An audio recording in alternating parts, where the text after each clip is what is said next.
다 함께 사도신경 하시겠습니다. 나는 전능하신 아버지 하나님, 천지의 창조주를 믿습니다. 나는 그의 유일하신 아들, 우리 주 예수 그리스도를 믿습니다.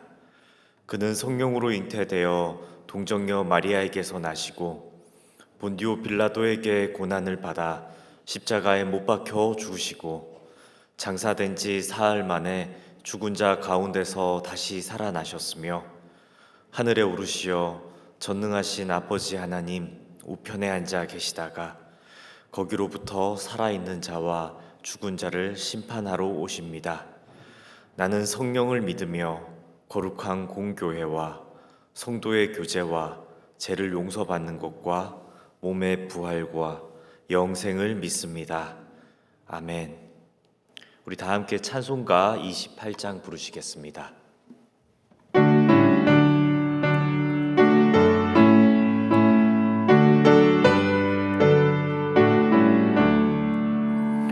복의 근원 강림하사 찬송하게 하소서. 한량없이 자비하심 증량할 길 없도다. 천사들의 찬송가를 내게 가르치소서. 구속하신 그 사랑을 항상 찬송합니다. 주의 크신 도움받아 이때까지 왔으니 이와 같이 천국에도 이르기를 바라네. 하나님의 꿈을 떠나 죄에 빠진 우리를 예수 구원하시려고 보혈을 주셨네. 주의 귀한 은혜 받고 일생 잊힌 자 되네. 주의 은혜 사슬 되사 나를 주께 매소서.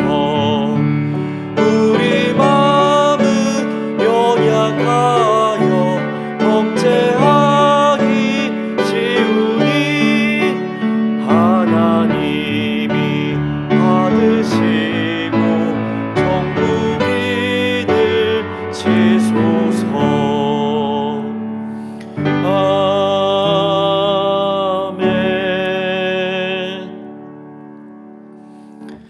장례 광고 드리겠습니다. 1교구 이중주 집사님의 아내 되시는 우희규 권사님의 발인 예배가 오전 9시 30분 강동 경희대병원 장례식장에서 있습니다. 성도님들의 많은 위로 부탁드립니다. 오늘 하나님께서 우리에게 주시는 말씀은 누가복음 4장 16절에서 30절까지의 말씀입니다. 신약성경 누가복음 4장 16절에서 30절까지의 말씀을 한 절씩 교독하겠습니다. 제가 먼저 읽겠습니다. 예수께서 자라나신 곳 나사렛에 이르사 안식일에 늘 하시던 대로 회당에 들어가사 성경을 읽으려고 서심해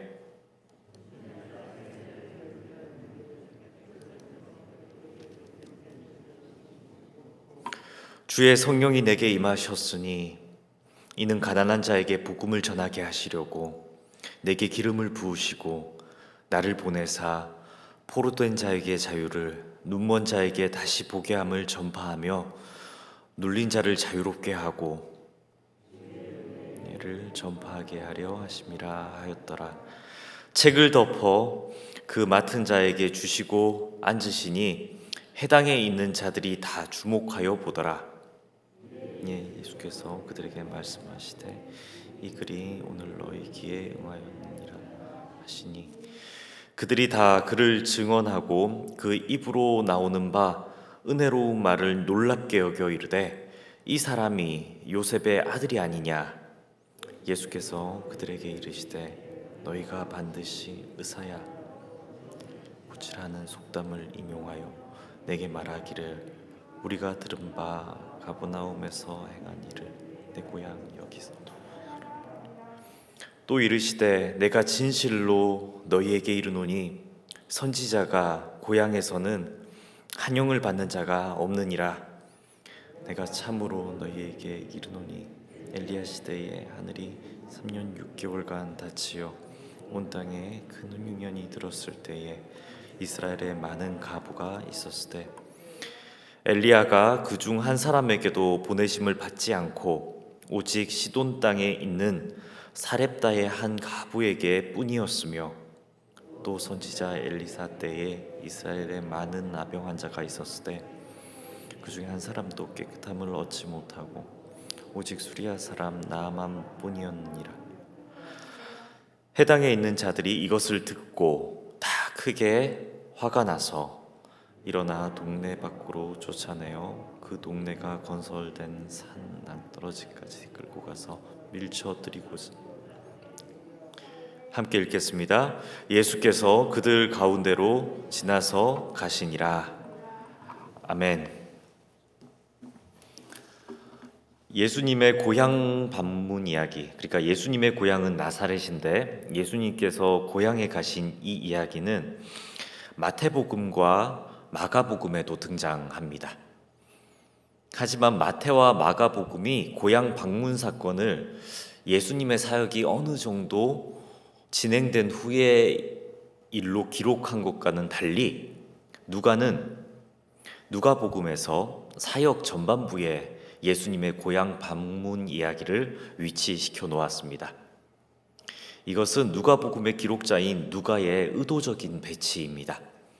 왜 그랬냐면 예수님이 고향 방문 때 하신 설교가 누가가 생각하기에는 예수님의 사명을 잘 보여주기 때문입니다. 이제 이 예수님의 고향 방문 이야기를 좀 세 가지 관점에서 나눠서 여러분과 나누어 보고자 합니다. 먼저 첫 번째 보고자 하는 관점은 우리는 과연 복음을 받아들이는 사람인가 하는 문제입니다. 나사렛 해당에서 예수님은 선지자 이사야의 글을 읽으셨습니다. 누가복음 4장 17절에서 19절의 말씀입니다. 함께 읽겠습니다. 주의 성령이 내게 임하셨으니 이는 가난한 자에게 복음을 전하게 하시려고 내게 기름을 부으시고 나를 보내사 포로된 자에게 자유를 눈먼 자에게 다시 보게 함을 전파하며 눌린 자를 자유롭게 하고 주의 은혜의 해를 전파하게 하려 하심이라. 아멘. 그리고 예수님께서는 곧 이어서 이 글이 오늘 너희 귀에 응하였느니라 라고 이제 말씀하십니다. 곧 이어 4장 21절에 보면 이렇게 기록되어 있죠. 이사야의 예언이 드디어 성취되었다는 말씀을 예수님께서는 하십니다. 이러한 장면을 흔히 예수님의 나사렛에서의 취임 설교라고 이렇게 부릅니다. 예수님이 이 땅에 오신 목적과 사명이 분명하게 나타나는 거죠. 예수님은 이 땅에 가난한 자, 포로된 자, 눈먼 자, 눌린 자들을 치료하고 자유롭게 하시기 위해 오셨습니다. 이제 주의 은혜의 해가 시작되었다는 뜻입니다.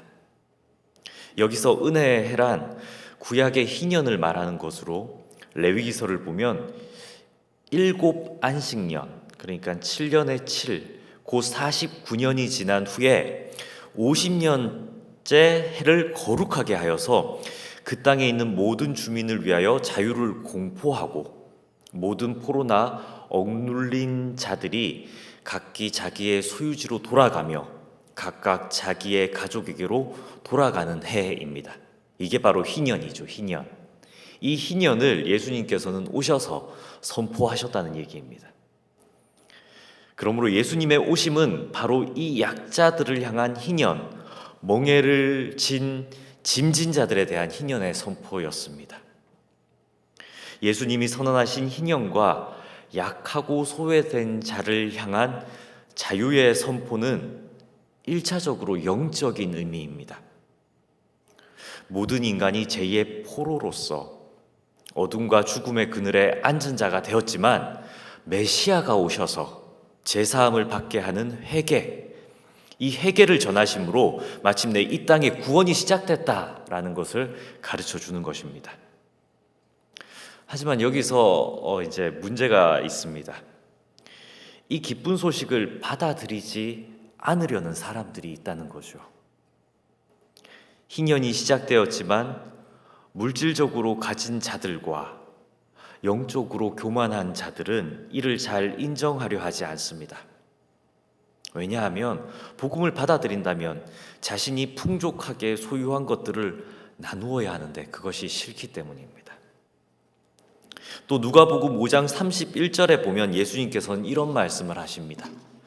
건강한 자에게는 의사가 쓸데가 없고 병든 자에게라야 쓸데가 있나니 라는 말씀이죠. 즉 가진 자와 교만한 자들은 육신이 넉넉하기에 자신의 영적 빈곤을 모르고 또 스스로 건강한 의인으로 자부하기 때문이다 라고 얘기합니다. 그들은 쉽게 복음을 받아들이지 않습니다. 하지만 실제로 빈곤하고 약하고 소외된 자들 중에는 복음에 귀를 기울이는 사람들이 많습니다. 고나고 지친 인생 속에서 자신의 한계를 깨닫고 구원자를 바라보게 되기 때문입니다. 예수님의 관심은 이런 자들에게 먼저 향하십니다. 그래서 누가복음에서 누가는 예수님의 모습을 가난하고 병든 자들을 위해 일하시고 소외된 아이와 여인들을 기이 여기고 또 사마리아 사람과 이방인도 차별하지 않으시고 심지어 세리와 죄인들까지도 맞아주시는 모습들을 많이 기록하고 있습니다. 예수님은 실제로 그런 분이셨습니다. 심지어 예수님은 이 땅에 오신 목적을 잃어버린 자를 구원하려 함이니라 라고까지 직접적으로 말씀하셨습니다. 그렇다면 우리들은 정말 이 복음을 진실로 필요로 하는 사람들입니까? 혹은 물질적 소유가 많아지고 신앙의 연수가 길어졌기에 영적으로 교만에 물들고 있지는 않으십니까? 그렇기에 우리는 소유가 많아질수록 외적 믿음의 모습이 굳어질수록 더욱 겸손히 복음 앞에 서야 할 것입니다. 또한 믿음이 있다면 타인을 위해 베풀 줄도 아는 이타적인 삶도 동반되어야 할 것입니다. 둘째로 예수님의 사역은 성령님께서 행하신다는 것을 아는 믿음입니다. 하나님의 일은 성령의 메인, 성령님에 의한 성령님의 사람들이 행한다는 것이죠. 예수님이 시작하신 구원의 역사는 제자들을 통해 세상 끝날까지 이어질 것입니다. 예수님의 제자, 속사도, 그리고 오늘날까지 이어지는 우리들 말입니다. 하지만 이 일은 그리 쉽지는 않습니다. 왜냐하면 예수님의 복음을 듣고 제자가 된 사람들은 대부분 약하고 소외된 자들이기 때문입니다. 이 약자들을 통해 구원의 사명을 성취하는 것은 거의 불가능해도 보입니다. 현실적으로 보면 부자와 권력자들의 힘이 더 강하기 때문이죠. 하지만 일을 시작하신 예수님께서는 불가능을 가능케 할 힘이 있는 분이십니다. 누가복음 4장 18절 첫 구절을 보면 그 취임 설교의 첫 구절을 보면 하나님의 성령이 예수님께 임하셨기 때문에 이렇게 하면서 약자들을 이렇게 돌볼 수 있다. 그들을 자유케 할 수 있다. 이렇게 말씀하시죠. 성령의 힘을 강조하는 건 역시 누가복음의 중요한 특징입니다. 동정녀 탄생에서 보았듯이 성령이 전하시는 하나님의 능력은 불가능이 없습니다. 따라서 예수님이 시작하신 일은 결코 실패하지 않을 것입니다.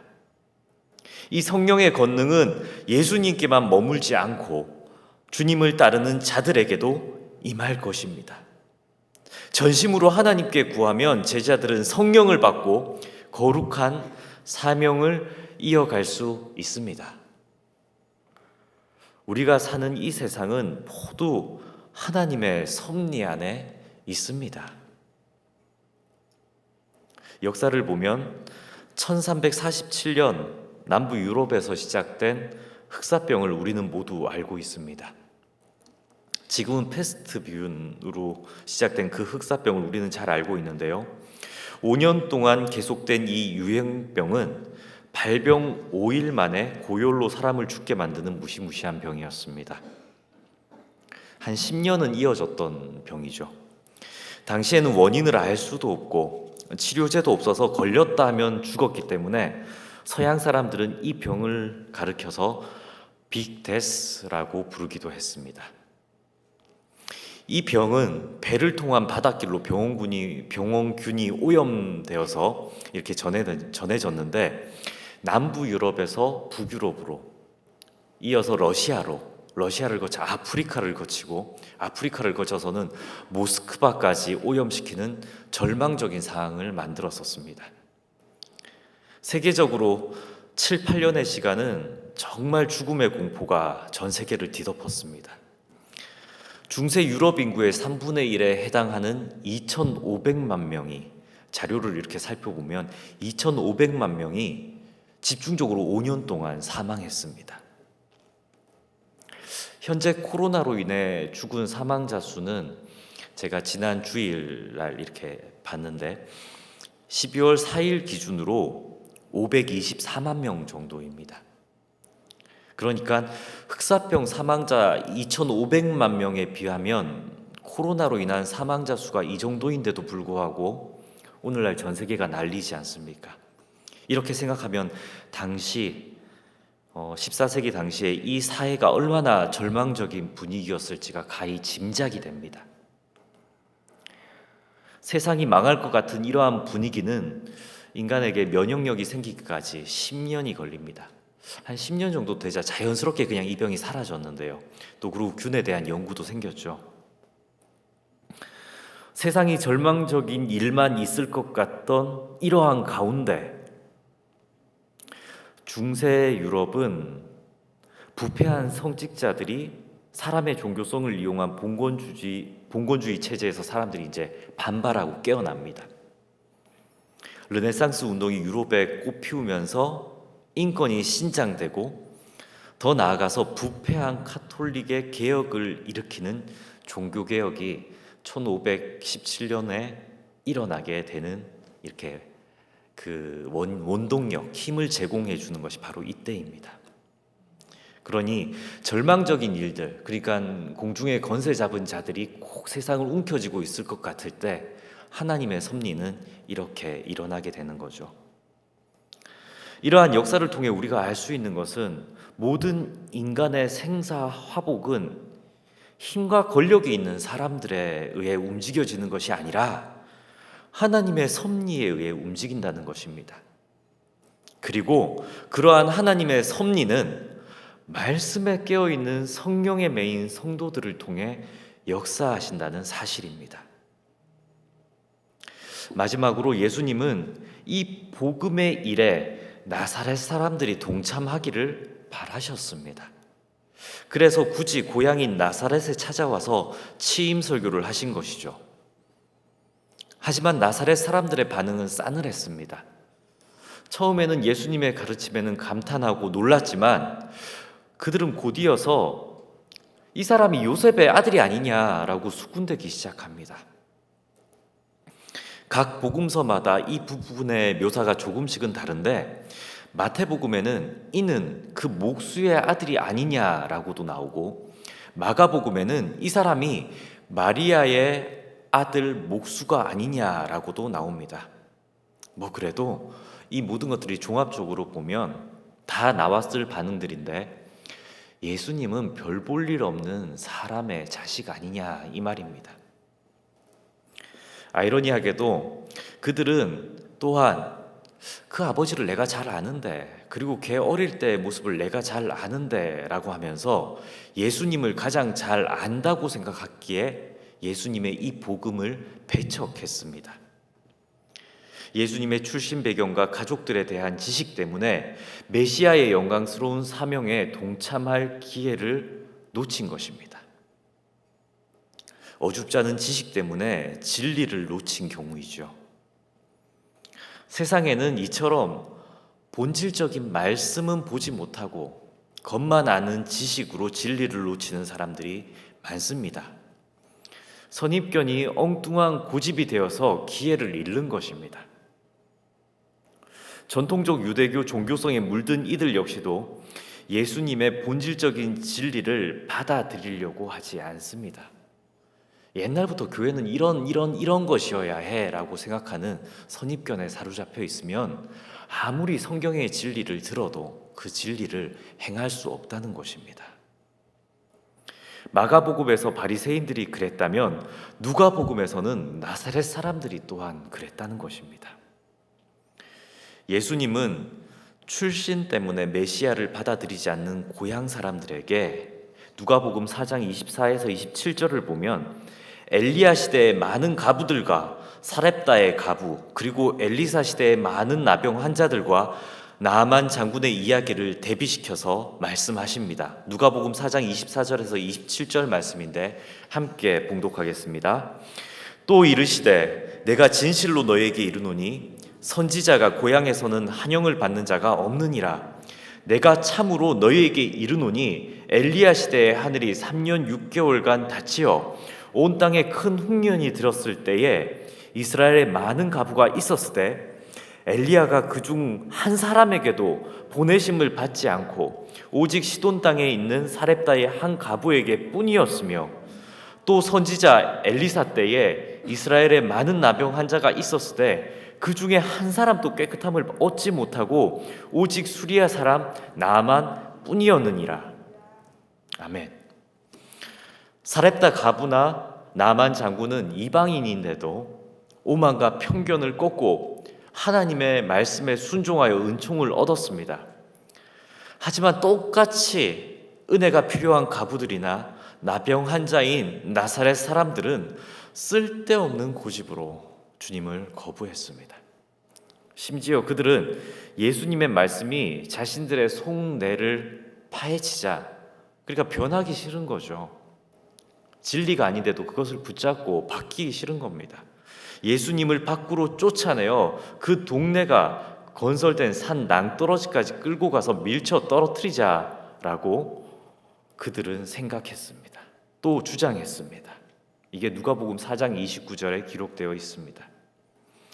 이러한 누가가 기록한 나사렛 사람들의 모습은 마가복음에서 잘못을 지적당한 바리새인들이 나가서 곧 헤롯 당과 함께 어떻게 하여 예수를 죽일까 의논하노라 하니라 이렇게 기록된 마가복음 3장 6절보다 더 험악한 행동이죠.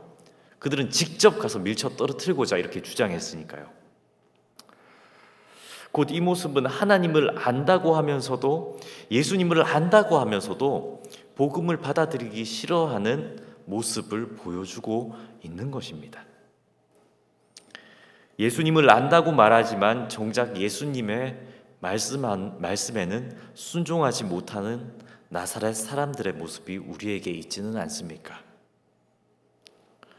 예수님은 고향 나사렛 사람들에게 무시받을 것을 알면서도 그들의 순종을 바라셨습니다.